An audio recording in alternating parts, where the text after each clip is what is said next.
Hey, Sheldon Mole with SheldonRecommends.com, and today I want to show you how to earn money today, collect pallets, and recycle them for cash. Here's my disclaimer and or legal notices. Anyway, bottom line, you should always perform due diligence before buying goods or services from anyone via the internet or offline. Hey, Sheldon Mole here. I wanted to tell you about something I did when I was laid off from my job of 19 years back in 2010. You know, hell, anyone who has ever lost their job for whatever reason, it can be devastating. When I finished looking for work every day, I realized there was a way that I could earn some cash simply by helping out local businesses. Most small businesses and large national companies all have one thing in common, and that's freight shipments. Small LTL and nationwide freight companies typically deliver goods on wooden pallets. Some local businesses will already have a pallet service because they don't want to be bothered with business or with pallets, and they have their businesses to run. You know, if you live close to an industrial area or small business district, then it's possible for you to look more closely at your local businesses as a potential source of revenue. Take a look at the picture below. Do you see how you could be the problem solver for this business? Do you see how you could take care of this company's pallets and make some money today? There you go. First thing you need to do is research. Your first assignment will be to visit a local pallet company that buys and sells pallets. Simply ask how much you can expect to be paid for each 40-inch by 48-inch four-way pallet in a good selling condition. You know, a good selling condition is no damaged stringers, runners, or missing deck boards that you can bring to them. You know, get a price sheet from them and ask about grades and other sizes of pallets that they can buy from you. Pallets that they can buy from you. Typically, you'll get paid cash when you drop off your pallets. You know, for example, I used to get $3 for each number 1 grade 40-inch by 48-inch four-way pallet and $2 for each number 2 grade 40-inch by 48-inch four-way pallet. And I also got paid for other various size pallets ranging from 25 cents up to $1 each. Alright, now you should know how much you can expect to get paid and what to look for. So let's get started. In these illustrations below, it's a typical 40-inch by 48-inch four-way pallet which consists of 3 48-inch stringers, runners, and 10 40-inch deck boards. There's a top deck board, the 2-way entry, the 4-way entry, the 3 runners, and the 10 deck boards. This type of pallet will be your primary income earner, as they are the most valuable and considered the standard in the shipping industry. You might come across 40-inch by 48-inch two-way pallets, and there might be a market for them where you live, but I focused on using them for deck board replacement on higher grade pallets. Alright, now that we know some pallets, I want to talk to you about owned pallets for a moment. I'll show you 3 examples of owned pallets. Do not waste your time with these.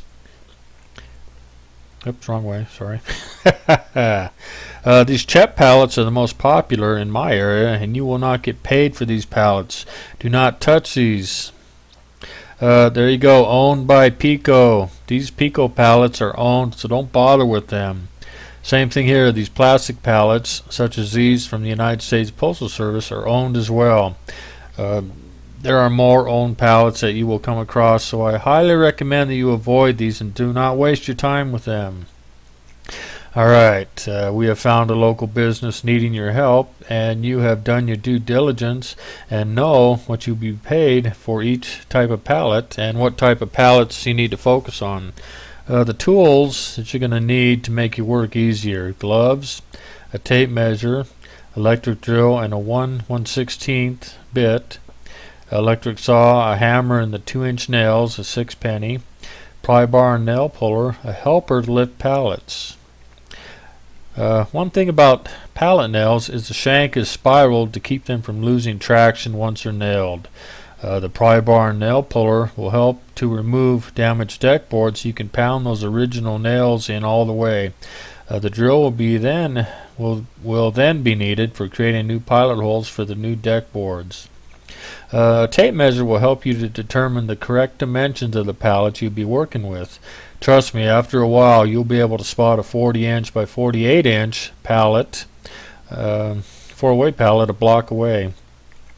Now if you have an air compressor, garage, or a pickup bed to work in, it will be easy for you to repair any pallets before you sell them. Here's my pickup bed, and it's the best for hauling pallets. If you don't have a pickup, just get creative and make it happen. Here's a trailer towed behind a car. It has 7, 14, 21, 22 pallets or so, and if you're getting $3 a pallet, there's $60. Hell, even if you don't even need a pickup or a trailer. Look at this guy here. He's got 6 pallets strapped to the top of his car. And if you don't have a pickup or a pull trailer and you don't want to pile up pallets on your car roof, then do you have a friend or acquaintance willing to help you out with a pickup? And once you have your transportation and your tools ready, it's time. Earlier, I used a picture of an actual business that had all of those pallets just sitting outside, remember? Well, I cleaned up their area for them, and they gave me those pallets that I loaded up, and I went looking for more pallets. Hell, my lucky day. Sometimes businesses will let you know they have pallets. I usually always go inside and ask, but when you see these signs, this is the exception. Free pallets. This made my day, and I loaded these up as well. To do all of this, it took me a few hours on a weekday afternoon to get them all sorted out and loaded for transportation to the pallet center. A word of advice when transporting pallets in a pickup, on a trailer, or even the roof of your car. Make sure they are secured and they do not move or fall off. Use straps and rope or whatever you can utilize to make your journey safe. You will get pulled over and ticketed if you're not careful. Alright, hey, I made it safely to the pallet center and got them stacked up for the proprietor to evaluate the condition of my pallets and to make me an offer. I brought 35 pallets as shown, and I received $95. A few pallets were missing boards, and some had double runners. Still, not too bad for a few hours of work, don't you think? There's $95 cash. Boom. Now, I did nothing but focus on grade 1, 40-inch by 48-inch, 4-way pallets today to show you what's possible.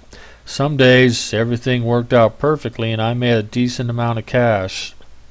But when I found that local business that had all those pallets just sitting outside on their will call ramp, just piling up, it was easy for me to go inside and ask for the person in charge and tell them how I could take care of those pallets and haul most of them away for free. You could see their mind shifting gears as I just helped them solve that problem. And again, people are not stupid, and I advise you to always ask for any pallets that may be sitting around. Under no circumstance should you take any pallets without their permission, because that is stealing. Some days you're not going to get as many pallets as you would like, so I recommend spending your time either talking to new businesses about their pallets or get pallets that you can use as donor to fix up higher grade pallets. In this picture here, all of these odd sized pallets might get $10. I had days like this, and I didn't make much more than that for the whole day. If you're not getting enough pallets to justify your time and gas expenses, this is an ideal time to fix pallets or research new prospects. And when you're talking to new prospects, dress accordingly and make that first impression count. This is the only chance you'll get. I want to thank you. This is Sheldon Mole from SheldonRecommends.com.